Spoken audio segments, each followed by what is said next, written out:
कृषी मंत्री पांडुरंग फुंडकर यांना परदेशातून त्वरित परत बोलवा अशी मागणी माजी मुख्यमंत्री पृथ्वीराज चव्हाण यांनी केली आहे। पंतप्रधान नरेंद्र मोदींना त्यांनी तसं पत्र लिहिलंय। आपण या संदर्भात अधिक माहिती घेऊयात। आमचे प्रतिनिधी दीपक भातुसे सध्या आपल्या संपर्कात आहेत। दीपक, काय अधिक माहिती आहे? भूषण, राज्यामध्ये शेतकऱ्यांचे प्रश्न अधिक गंभीर बनले आणि विशेषतः तूर खरेदीचा जो विषय आहे तो अधिक गंभीर बनला आहे। हे चित्र महाराष्ट्र रोज दिसतंय।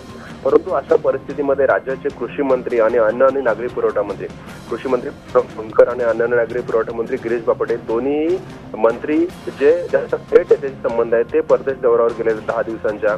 आणि पृथ्वीराज चव्हाणांनी हीच बाब प्रधानांच्या लक्षात आणून दिलेल्या पत्राद्वारे की या दोन्ही मंत्र्यांची हा विषय जो आहे तो थेट संबंधित आहे तूर खरेदीचा। आणि राज्यात तूर खरेदीचा प्रश्न गंभीर बनला असताना दोन्ही मंत्री परदेशात गेलेत। त्यांना तातडीने परत बोलवण्याची सूचना त्यांनी पंतप्रधानांनी मुख्यमंत्र्यांना कराव्यात अशी मागणी पृथ्वीराज चव्हाणांनी पंतप्रधानांनी पत्रात केलेली आहे। कारण हे दोन मंत्र्यांनी वैयक्तिकरित्या महाराष्ट्रात उपस्थित राहून तूर खरेदीचा प्रश्न हाताळायला हवा होता आणि त्यातून मार्ग काढायला हवा होता।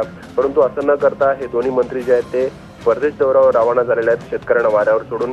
त्यामुळे पंतप्रधानांनी ही गंभीर बाब लक्षात घेऊन तातडीने तसं सूचना कराव्यात, त्या दोघांना आपला परदेश दौरा सोडून परत महाराष्ट्रात बोलवावं अशी मागणी जी माजी मुख्यमंत्री पृथ्वीराज चव्हाणांनी या पत्राद्वारे पंतप्रधानांकडे केलेली आहे। आणि एक उल्लेख त्यांनी या पत्रात केला आहे तो म्हणजे कुठल्याही राज्याचा मंत्री जर परदेश दौऱ्यावर जात असेल तर त्याला पंतप्रधानांची आणि मुख्यमंत्र्यांची परवानगी लागते, त्यांच्या कार्यालयाची परवानगी लागते। तर या दौऱ्याला पंतप्रधानांनी जर परवानगी दिली असेल तर हे मंत्री परवानगी दिली कशी असा सवाल त्यांनी या पत्रात उपस्थित केला आहे। त्यामुळे निश्चितच जो मुद्दा झी मीडियाने 3 दिवसापूर्वी उचलून धरला होता की शेतकऱ्यांना वाऱ्यावर सोडून कृषी मंत्री हे परदेशात गेलेत, त्याचबरोबर अन्न आणि नागरी पुरवठा मंत्री परदेशात गेलेत, हा प्रश्न गंभीर असताना हे दोन मंत्री इथे नाहीयेत, तोच मुद्दा जो आहे तो पृथ्वीराज चव्हाणांनी पत्राद्वारे पंतप्रधानांच्या लक्षात आणून दिलेला आहे आणि या दोन मंत्र्यांना परत बोलवण्याची मागणी केलेली आहे। भूषण, धन्यवाद दीपक या सविस्तर माहितीसाठी।